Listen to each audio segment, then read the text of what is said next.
Egypt has always been a land of secrets, of stories buried beneath the sand, of symbols no one has ever fully deciphered.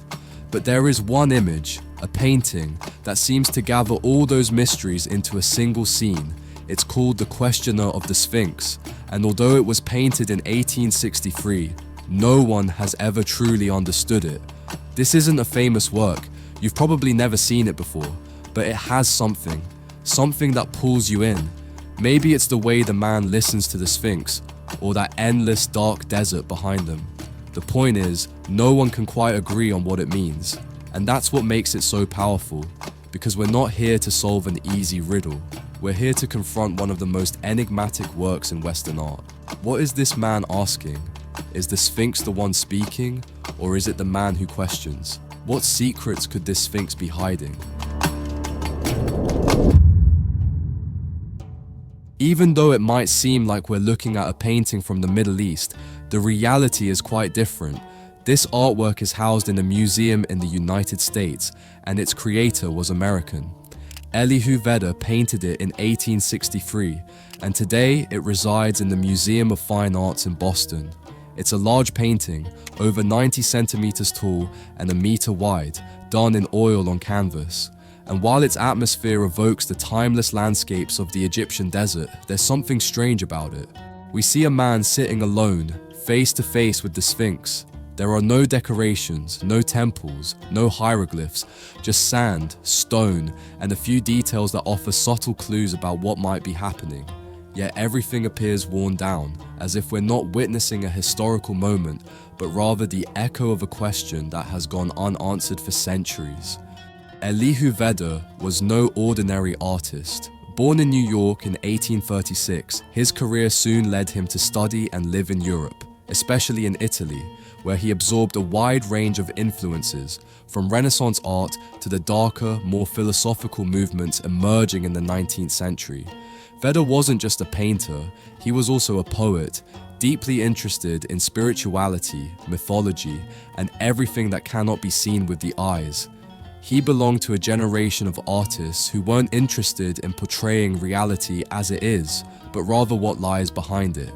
Symbolism, in both painting and literature, became his language. While Gustave Moreau filled his canvases with mythical figures in France, and William Blake spoke with angels and wrote visions in England, Vedder was pursuing the same goal from his own corner of the world, to create images that functioned as open-ended questions.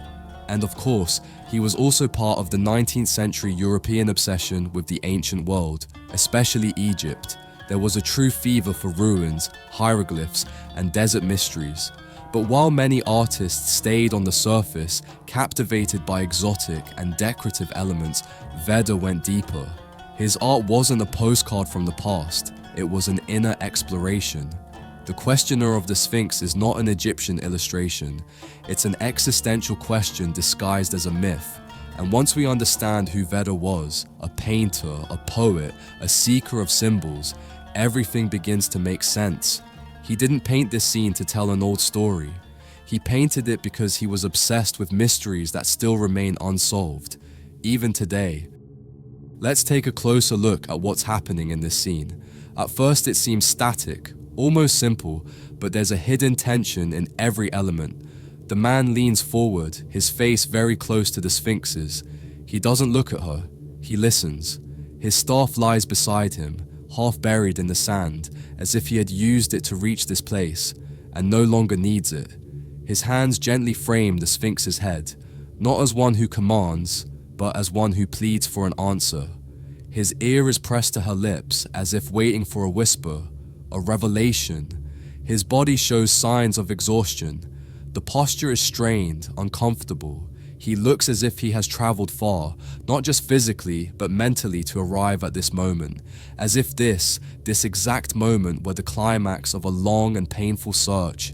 And in front of him, the Sphinx. Her face is worn, her nose broken, her surface cracked, yet still unmistakably recognizable. A female figure, carved in stone. Everything around them is covered in sand.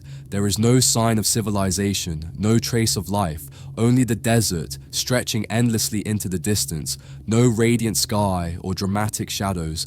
The atmosphere is thick, almost suffocating, as if time had stopped the very instant the man dared to ask, and now waits for an answer. And there, in the lower right corner, a skull, half buried in the sand, a silent witness, a warning. That skull suggests others have come before, others asked the same question, and never returned. It's a small detail, but devastating, because it changes the whole scene. It's no longer just a mysterious encounter, it becomes a meditation on death, on persistence, and on the cost of seeking answers that perhaps no one was ever meant to hear. For centuries, the Sphinx has stood as a symbol of the riddle. In Greek mythology, it was the creature that stopped travelers at the gates of Thebes with a single question: what being walks on 4 legs in the morning, 2 at noon, and 3 in the evening? Those who failed to answer died. It was Oedipus who finally defeated her, answering that the being was man in the stages of his life. But here, Vedder reverses the myth. It's no longer the Sphinx who asks the question, it's the man who interrogates her, as if the ancient order had been inverted, as if after thousands of years we finally had something to ask, or the courage to do so. And yet, the Sphinx remains silent. That silence is no accident. It's part of the symbolic language that runs through the entire painting. Rather than shout, respond, or act, the Sphinx stays still, unmoving, as if she knows that no answer is worth more than the mystery itself. This is where the painting connects with a deeper current, existential symbolism, which was just beginning to surface in European thought. Years later, Nietzsche would write about the eternal return, the weight of meaningless questions, and the need to build one's own meaning in the face of an indifferent world. The questioner of the Sphinx seems to anticipate all of that, because at its core, this painting isn't about Egypt, nor about the myth of Oedipus. It's about us, about the search, about what happens when we've reached the end of the road and still have no answers. Vedder's man doesn't appear triumphant, he looks exhausted, and that gesture, leaning toward a broken Sphinx, perhaps to hear what no one else has, feels so deeply human, it hurts. Maybe that's why there's a skull buried beside him, because this search guarantees nothing, because the question can consume us, and because sometimes silence is the only answer we'll ever get. Thank you for making it to the end of the video. Now I want to hear from you.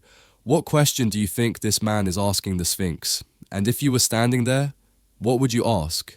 And if this painting captivated you as much as it did me, remember that you can collect it by purchasing it from our store. Shipping is free worldwide, and we have over 600 carefully selected masterpieces for you to choose from.